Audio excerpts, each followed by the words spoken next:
Many believers today look at biblical promises and feel completely overwhelmed. We tend to treat them as rigid geopolitical slogans or as an exhausting checklist where holding on to God's favor requires flawless obedience. Because of that confusion, we often do one of two things with the Old Testament. We either weaponize its verses for cultural debates, or we ignore the first half of the Bible entirely because we simply do not know what to do with it. The covenant God made with Abraham establishes the foundation for the entire biblical narrative. It is the specific mechanism God uses to reach every family and nation on earth with his redemptive purpose. To stop the endless cycle of spiritual striving and finally read the Bible as one unified story, we have to look closely at what actually happened when this ancient promise was made. The text of Genesis 15 describes a scene that feels entirely foreign to us. It involves a bizarre, bloody, and highly physical ritual performed out in the dirt beneath a vast night sky. That visceral ritual reveals God's character and his ultimate redemptive purpose for humanity. In the ancient Near East, making a covenant was a life and death matter. It was not a sentimental promise or a casual handshake. It was a severe, binding legal structure with serious weight. God instructs Abram to bring a series of animals. Abram cuts them in half and lays the severed pieces opposite one another to form a distinct pathway in the dirt. The legal logic of the ancient world was brutally clear.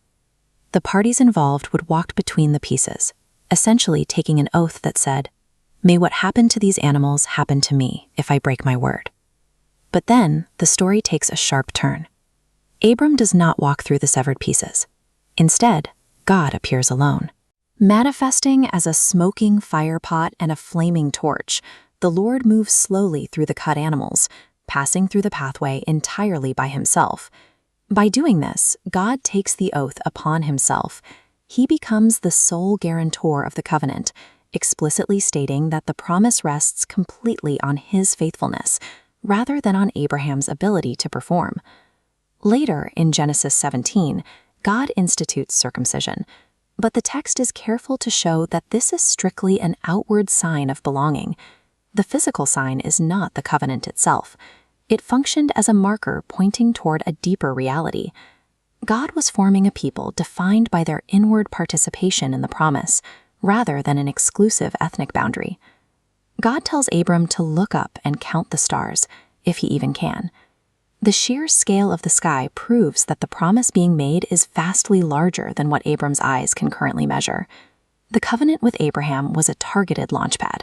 From the very beginning, God's intent was to use this specific lineage to extend a blessing to all the families of the earth.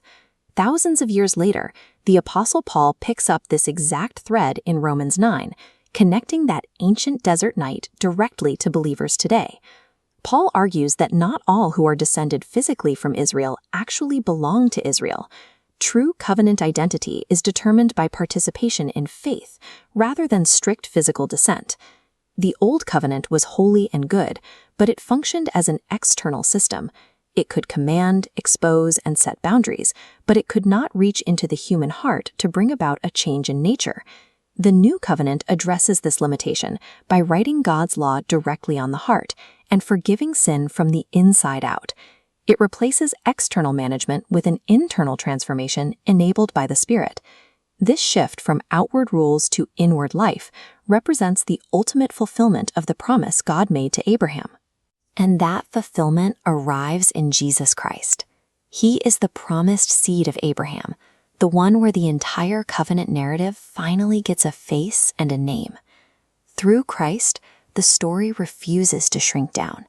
Instead, it blows wide open, inviting all nations into a present, living union where Christ dwells directly in his people. Because God walked through those severed pieces alone, you can let go of the exhausting anxiety of trying to maintain a flawless life to earn his favor. The burden of performance is not on you. We can stop reducing the Bible to disconnected political slogans, and we can stop using covenant language as a weapon to generate fear.